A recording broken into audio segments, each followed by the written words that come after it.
trabalho é sobre... Tá, o nosso trabalho é sobre... Quê? O trabalho... Cortiço. Florestania. O nosso Tenta não se apoiar na cama. O nosso trabalho... Faz de novo que eu fiz assim. Oi, o nosso trabalho é sobre... Eu vou cortar esse oi. Desculpa. O nosso trabalho é sobre... Quincas Borba. O nosso trabalho é sobre memórias... Nosso trabalho é sobre o Quincas Borba. Nosso trabalho é sobre o Quincas Borba, que é considerado o romance mais objetivo dos... Nosso trabalho é sobre o Quincas Borba, que é considerado o romance mais objetivo do trabalho... Nosso trabalho é sobre o Quincas Borba, que é considerado o romance mais objetivo do Machado de Assis e foi publicado em 1891. Ele foi publicado 10 anos depois da mudança radical que a Memórias Póstumas de Brás Cubas trouxe. Inclusive, ele pode ser considerado como uma sequência ou uma continuação desse livro, Que inaugurou o realismo brasileiro. Quincas Borba não tem as mesmas inovações que Memórias Póstumas de Brás Cubas teve, Mas teve a mesma ironia e metalinguagem. mesmo que com menos intensidade. O ponto de encontro entre as duas obras, Quincas Borba e Memórias Póstumas de Brás Cubas, é que personagens se repetem. O Quincas Borba, no Memórias Póstumas de Brás Cubas, ele é um amigo do Brás de infância, que ele vira até mendigo e daí quando ele cresce, ele enriquece. No caso, ele é um filósofo e ele deixa herança pro seu amigo Rubião.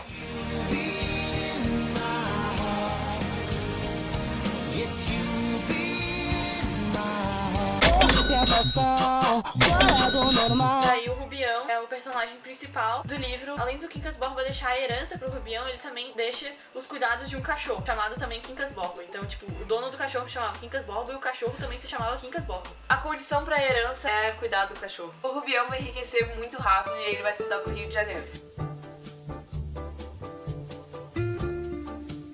Já na viagem, ele acaba conhecendo um casal chamado Sofia e Cristiano Palha e se comprometem a apresentar a nova corte do Rio de Janeiro pra ele. E eles também fazem questão de que o Rubião não seja alvo de aproveitadores. Depois de um tempo de convivência com o casal, o Rubião acaba se apaixonando pela Sofia. A Sofia percebe esse interesse e acaba se utilizando disso pra envolver cada vez mais o milionário. Por conta desse envolvimento todo, o Rubião acaba achando que a Sofia corresponde ao sentimento. E daí ele acaba se declarando pra ela em um baile.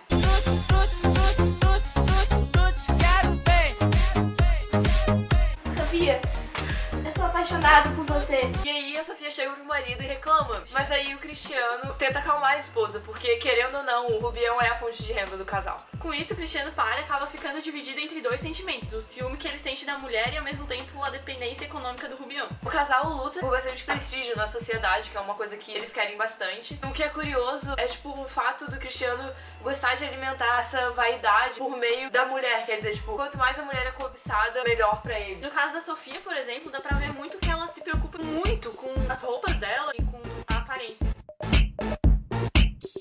Que mostra que tanto a Sofia como o Cristiano se preocupam muito mesmo em serem bem vistos pela sociedade. O que acaba mostrando que a imagem tá acima de tudo pra eles. Inclusive, o Cristiano ainda sugere pra Sofia que ela continue alimentando aquele sentimento do Rubião pra que eles possam continuar explorando cada vez mais o dinheiro do milionário que é o Rubião. A partir dali, o Rubião e o Cristiano se tornam sócios de uma importadora, chamada Palicia.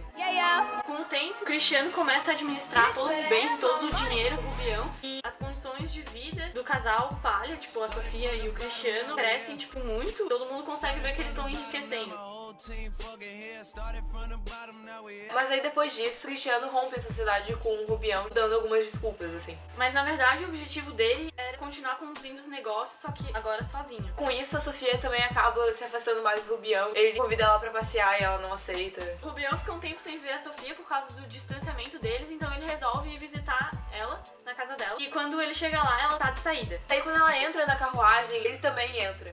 Sofia, eu te amo. Eu sou Napoleão e você é minha amada. Com isso, ela percebe a demência que tá instalada nele. E aí os delírios do Rubião vão aumentando conforme ele vai perdendo dinheiro. Ele vai tendo cada vez mais acessos de loucura e depois de um tempo o casal Palha assume a responsabilidade por cuidar da demência do Rubião, mas os acessos de loucura dele estão sendo cada vez mais crescentes e cada vez mais constantes, então ele acaba indo pra um hospício.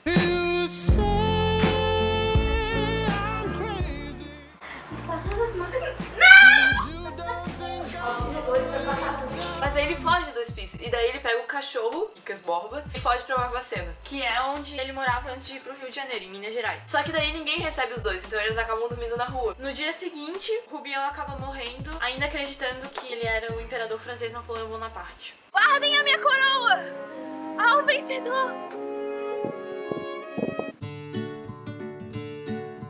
Tá, então a gente pode concluir que o livro Quincas Borba está focado a transformação social e pessoal, porque passa o Rubião desde que ele era uma pessoa interiorana e pobre até que ele passou pra milionário e influente no Rio de Janeiro. É uma obra irônica e tem momentos em que o narrador chega a ter um diálogo com o leitor. O narrador não participa da história, mas ainda assim ele dá opinião e ele fala de uma maneira como se ele estivesse ali participando. Por que tem batata pra todos os lados na história? Porque a frase "ao vencedor das batatas" é o lema da filosofia humanita, que foi a filosofia criada por Quincas Borba, que no seu leito de morte repassou pro Rubião. O humanitismo vem oposto ao humanismo. No humanismo, o homem é o centro do universo e tudo gira em torno dele. No humanitismo, a valorização se resume na luta pela sobrevivência e quem vence é o mais forte. Essa filosofia pode ser ilustrada a partir de uma história sobre duas tribos indígenas. Cada tribo tinha uma quantidade X de batata, mas em uma delas poderia sobreviver com aquele número de batata. E o objetivo de cada uma era ter força suficiente para poder cruzar as montanhas onde tinha um campo infinito de batata. A questão é que nenhuma delas tinha a quantidade suficiente de batatas pra fazer tal jornada. Então, tipo, no final, a guerra era necessária pra sobrevivência de pelo menos uma das tribos. Portanto, ao vencedor sobrariam as batatas e ao perdedor o ódio e a compaixão. E é daí que vem a frase "ao vencedor as batatas". Meio óbvio, né? Não é tão óbvio assim, não. Muitos dizem que toda essa teoria criada na história é, na verdade, uma sátira de Machado de Assis em relação a todos os filósofos que surgiram no século XIX.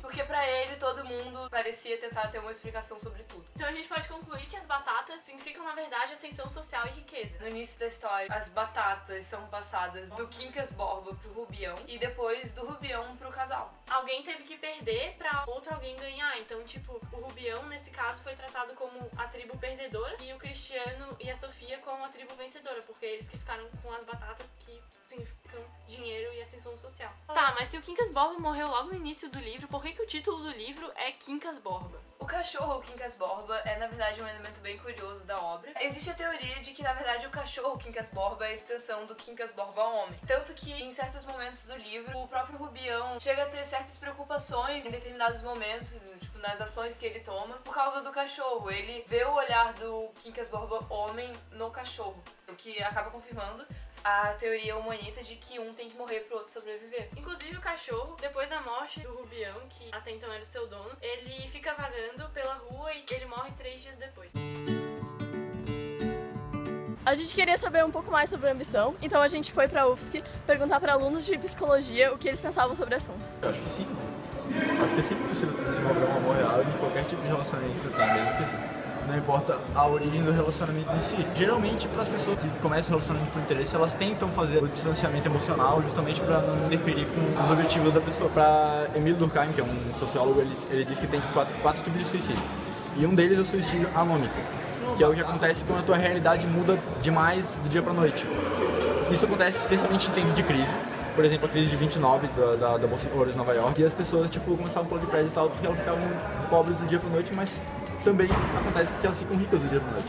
Porque do nada a tua realidade muda de uma maneira que tu não sabe mais direito o que é certo e o que é errado, e a tua realidade muda de uma maneira muito abrupta. A psicopatia entra num contexto muito mais profundo de alterações nos teus valores morais no sentido geral. Assim, tipo, tu começa a carregar o teu desejo como uma coisa que tipo, atravessa qualquer noção de ética, de limite que você tem. Você pode fazer qualquer coisa para chegar nos teus limites. Necessariamente tu passar a perna em alguém não necessariamente quer dizer que é um psicopata. Não é só questão tipo, de tu vai fazer uma coisa imoral, antiética. Tipo, tu atravessa isso tipo, sem limites. Tu vai passar por cima de tudo que tu precisar, tu não vai ter escrúpulos em fazer isso. Não é questão, tipo, muita gente pensa que tipo, psicopata não tem sentimentos, psicopata é frio, não sei o que. Não necessariamente é o caso. Normalmente eles têm dificuldade de mostrar isso. Mas só tipo, o fato de tu roubar o dinheiro de alguém ou tentar passar perto de alguém não necessariamente caracteriza um psicopata. Além disso, a gente resolveu ir às ruas perguntar para as pessoas o que elas achavam sobre a ambição. Confira! Ambição é almejar coisas que tu, tipo, não tá ao teu alcance. É algo que a gente tem na vida para almejar alguma coisa. Você querer melhorar, você querer evoluir. É quando tu quer muito algo. Sempre acha que tem pouco, né? Sempre quer mais. Isso, pra mim, é sobre ambiciosa. Faz parte do ser humano. Ela pode ser boa, pode ser ruim, depende da dosagem e depende dos teus objetivos, né? Se ela tem um foco e ela tem uma determinação, principalmente o jovem, e um horizonte para traçar, essa ambição ela é positiva. A ambição só é válida quando você não prejudica ninguém. Eu acho que é muito ruim, porque daí tu deixa de fazer algumas coisas. Dependendo da situação, ela é boa, porém, se a pessoa for muito ambiciosa, se torna algo ruim. A gente tem que ter um pouco de ambição, mas desde que não derrube o próximo, sempre que não prejudique o próximo. Senhora?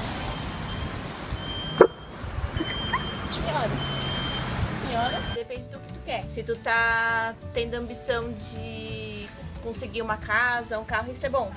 Agora, se tu tá sendo ambiciosa em questão de ter muito dinheiro, é ruim. O importante é ter foco, ter determinação, não prejudicar os outros e querer evoluir. Isso que eu acho que é ambição. É uma qualidade que pode se tornar um defeito. Não, é ruim, né? A pessoa tem que ser, pra mim, tem que ser o que é, né? Que é normal dele, que eu ganho o dia a dia, né? Aquela ambição de jovem, né? De ir pra frente, de estudar, de ter uma boa profissão. Depende de quem é a pessoa que está sendo ambiciosa e depende da medida também. Faz o ser humano evoluir. Mas não ambicionar coisas que não tenha nada a ver, que possa prejudicar, que possa... que não seja uma coisa positiva.